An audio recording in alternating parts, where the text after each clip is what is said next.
Hi everyone, this is our fifth video of this series, the history of English literature. So far we have covered 4 topics and I will be adding the link to the description. So please make sure to watch those videos before you watch this video.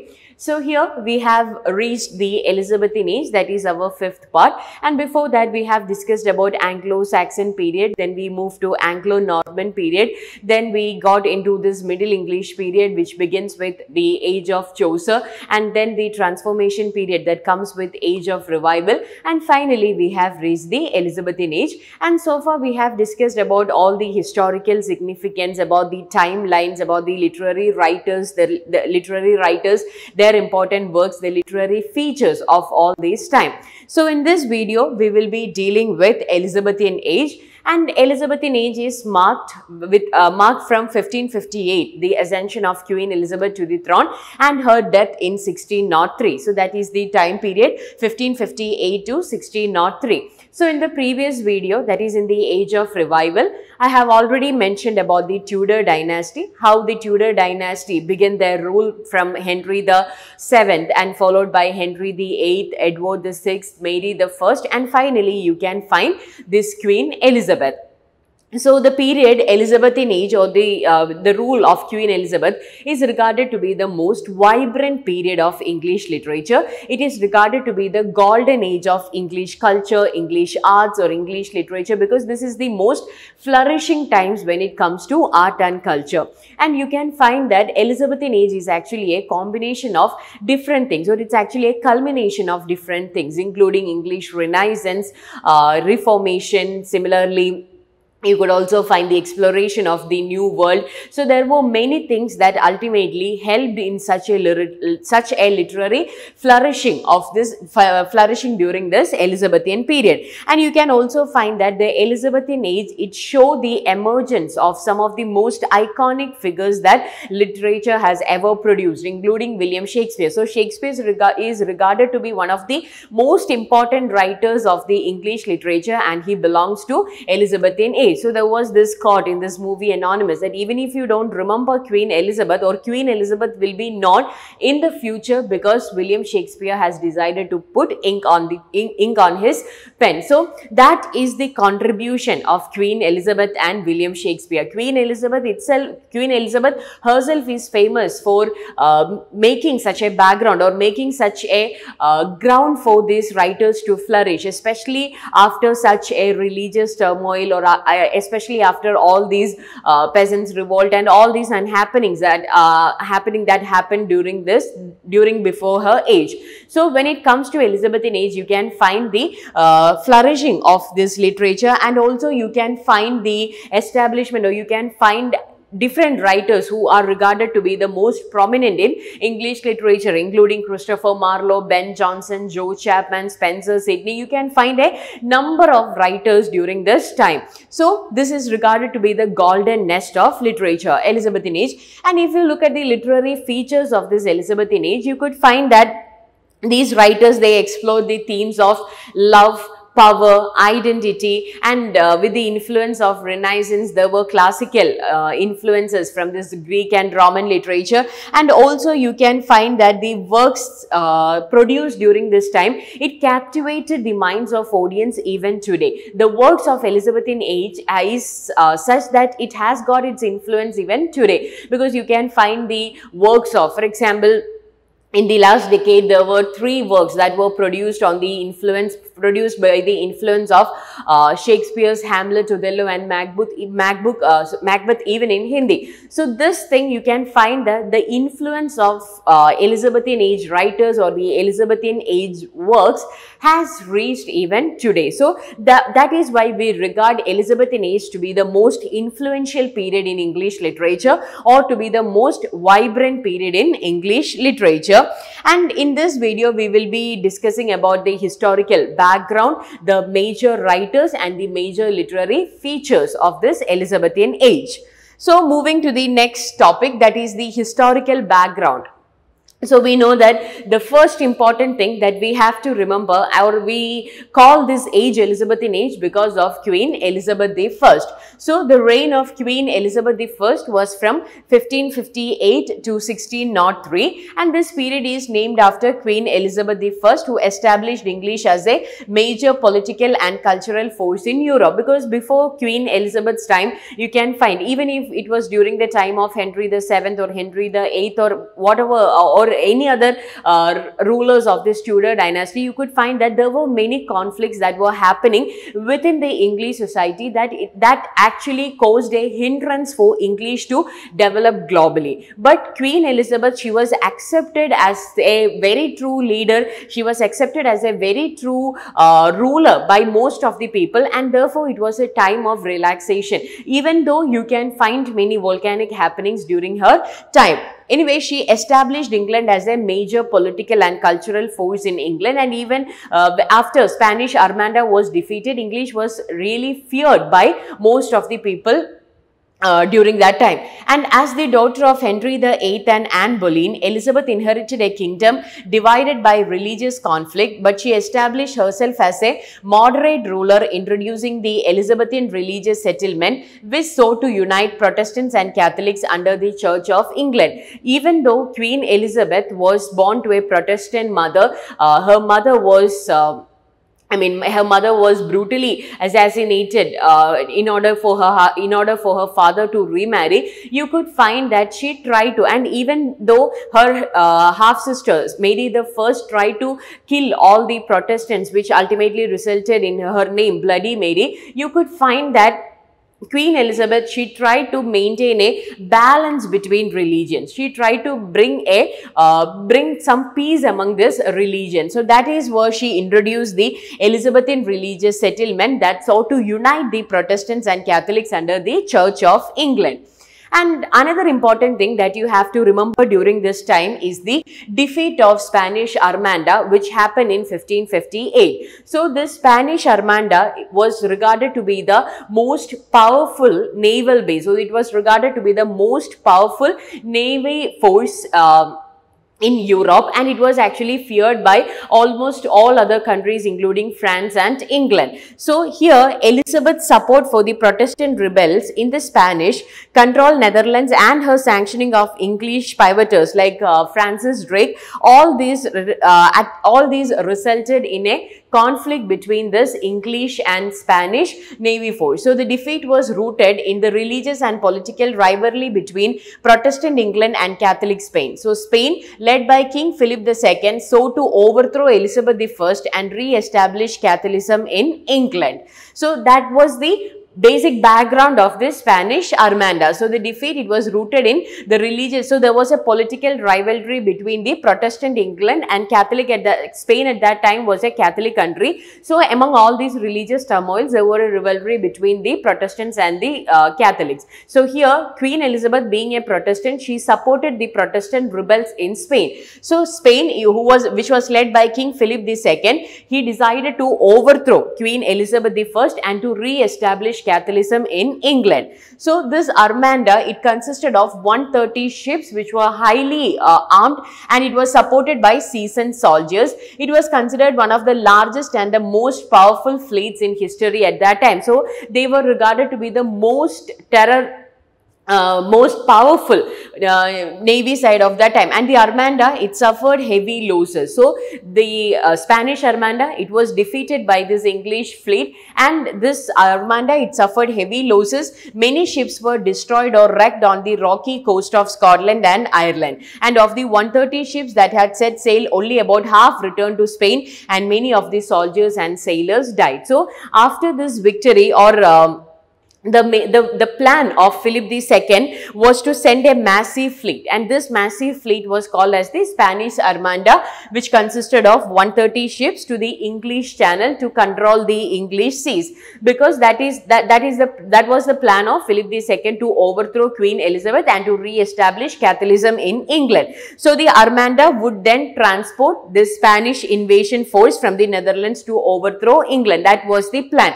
But anyway, this Armada was completely completely defeated by English, making English ships and English fleet the most powerful among the European seas. So this victory, it was a significant boost to English morale and solidified Elizabeth's authority. So then no one dared to challenge the authority of Queen Elizabeth, even though she was a woman. She gave a famous speech at Tilbury to rally her troops, saying, "I know I have the body but of a weak and feeble woman, but I have the heart and stomach of a king and of a king of England too." So this is one very famous quote of Queen Elizabeth. You have to remember it because in the recent exams you could find the quotes being asked. So this is where she claims that she is of a weaker sex, but she has the right mentality to rule. The defeat of Armada allowed England to expand its influence overseas, laying the groundwork for the British Empire. And in 1600 you could find the East India Company got established, and this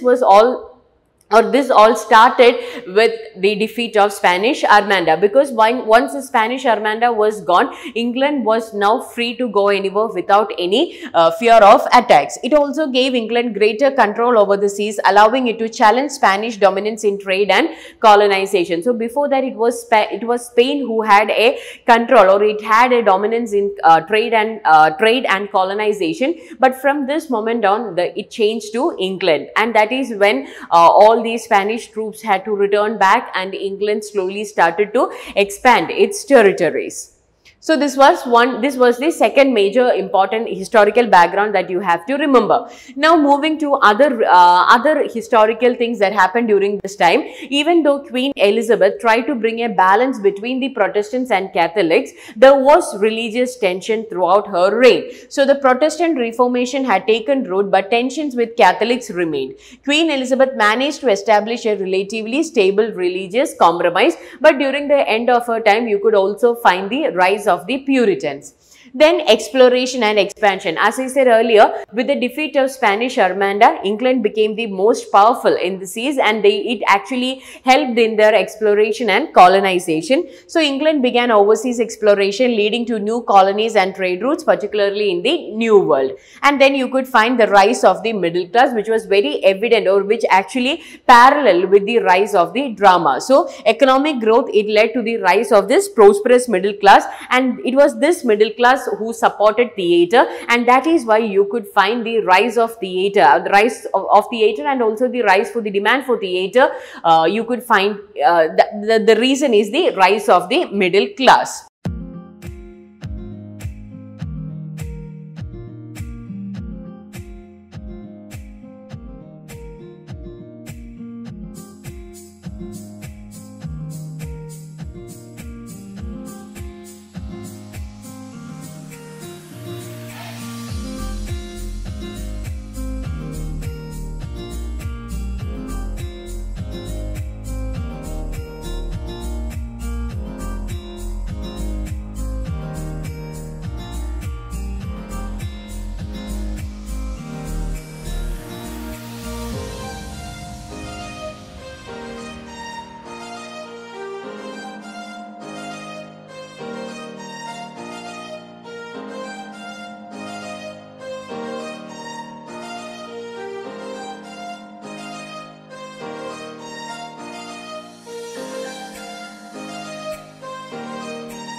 So these are the major historical things that you have to remember during the time of Queen Elizabeth. So it was the reign of Queen Elizabeth, then the defeat of Spanish Armada, the religious tension. It was a time of exploration and expansion, and also the rise of the middle class. Now coming to the major writers of this period. So we have covered the major writers at different videos. So you have to go through certain videos, and if you have this access to this LMS platform, then just go through all the writers of Elizabethan age, because almost all the writers are important. We can expect questions for NTA NET examination from Elizabethan age writers, but I have mentioned some of the few writers that you cannot avoid while dealing with Elizabethan age. The most important writer is William Shakespeare. He is regarded to be the father figure of English literature after Chaucer. So William Shakespeare is the towering figure of the age. He has got so much influence in English literature, and he is known for his plays. And when you study William Shakespeare, try to divide his plays, the comedies, the earlier comedies, the mature comedies, his somber plays, his tragedies, his great tragedies, his tragic comedies, etc., and his late plays. So anyway, he is known for his plays like Hamlet, Macbeth, Othello, Romeo and Juliet, and also you have to look for his poetry, including his sonnets. And equally important is Christopher Marlowe, who is regarded to be a precursor to Shakespeare, who is known for Dr. Faustus, Tamburlaine, Jew of Malta, etc. And his works are marked by intense characters and themes of ambition. He is a very perfect example of university wits. And if we take poetry, and these are not just the dramatists of that time, you have to look for other writers like other university wits, including Ben Jonson, etc. And then there are these poets like Spenser, Chapman, Sidney, etc. And you know Spenser is known for his Fairy Queen, an allegorical poem celebrating the reign of Queen Elizabeth and the virtues of knighthood. You can expect questions from Spenser. Apart from that, Spenser has also written Prothalamion, Epithalamion, Amority. All this can raise questions. Then we have Sir Philip Sidney, who is actually a poet and soldier, who is remembered for his sonnet sequence Astrophel and Stella, and his prose work Arcadia. And apart from that, he is also known for his criticism, an apology for poetry, which has written in response to Stephen Gossen's Puritan work. So then we have Ben Jonson, who connects this Elizabethan age with the Jacobean age. So Ben Jonson, he introduced the comedy of humors into English literature with English literature with his works like Volpone, Alchemist, Epizene, etc. And he is actually regarded for his wit and also the critic of society. So I have just mentioned some of the few writers who belongs to Elizabethan age, but there are other writers, but all these writers are to be studied. You should look at their works and you should study them in a chronological order. So these are about the major writers of this period. Now moving to the major literary features of this time, we have the rise of the drama. So drama, it actually got its name, it actually got its popularity all during this time of Queen Elizabeth. So in Age of Revival, we discussed about the rise of drama from the morality plays, miracle plays, interludes, and how it finally came to drama. And drama has its influence on, or drama has taken its influence from this Aeneid tragedy, and with the coming of the revenge tragedy through Spanish tragedy. And here you could find that the rise of drama, the Elizabethan age, so the flourishing of the public theatre, with Shakespeare and his contemporaries producing plays in genres ranging from tragedy and comedy to history and romance. So then apart from this rise of drama, there was also another feature or another type of thing that became prominent during this time, that was this blank verse. So unrhymed iambic pentameter became the dominant form of poetic expression in drama, and it was largely popularized by Christopher Marlowe and William Shakespeare, and this is regarded to be the most important feature of that time. And now speaking about sonnet tradition, influenced by this Italian poet Petrarch, Elizabethan poets, they also developed the English sonnets, and then came William Shakespeare, who completely changed the path of sonnets and make his sonnets be called as this English sonnets, but it was brought here by Yacht and Surrey, but then it was popularized by Spenser, then Sidney, and also when it came to the hands of William Shakespeare, he completely changed the course, he changed the theme, and he established a foundation for this English sonnets. And then there were also this allegory that was popular during the time, and it was more common through the works of Edmund Spenser. Writers like Spenser used allegory to explore political and moral issues, often presenting these as grand and symbolic tales like Fairy Queen. Then we have this patronage system. Many writers, they relied on wealthy patrons for support, often dedicating their works to nobility, including Queen Elizabeth herself. And also, if you look at the other side, in order to prevent a satire against the ruling people or against the ruling side, Queen Elizabeth, she decided to patron most of the major writers of this time, and this was also followed by James I, who patroned the most important troop of that time, that was the Lord Chamberlain's men, which later called as the King's Men. So Queen Elizabeth and her followers, like the dukes and other noble people, they try to patron the writers. They try to give the patronage to the writers, to the important writers of that time, and obviously as a result they wrought in admiration of these writers, in admiration of these rulers, or they wrought as an acknowledgement for these rulers. So these are the major things that we have to remember. So these are the major literary features of this time. Now, as a conclusion, let's look at the timeline again. So, in 1558, Queen Elizabeth I became the queen. Then, 1559, Elizabethan religious settlement happened. That is, the Act of Supremacy re-establishes the Church of England with Elizabeth as its supreme governor. So, we know that in 1558, Elizabeth I, she ascends the throne after the death of her half-sister Mary I, marking the beginning of a new era in English history, which is called as the Elizabethan Age. And in 1559, you could find the religious settlement, the Act of Supremacy. And this Act of Supremacy, or this Act of Uniformity, imposes the use of a Book of Common Prayer. That is how this Book of Common Prayer came into England, and it created a middle way between the Protestantism and Catholicism. That is one way in which Queen Elizabeth tried to maintain a balance between these two religions. And in 1562, England aids French Protestant. Elizabeth sends military support to the Huguenots in the Civil War, marking her first major involvement in European conflicts. And in 1564, William Shakespeare was born. 1567, Mary, Queen of Scots, she abdicates. Following a rebellion, Mary, Elizabeth's Catholic cousin, abdicates the throne of Scotland. She seeks refuge in England but remains a significant threat to Elizabeth's rule. And you could find that it is her son, James I, who succeeds Elizabeth I. And in 1568, the conflict with Spain begins.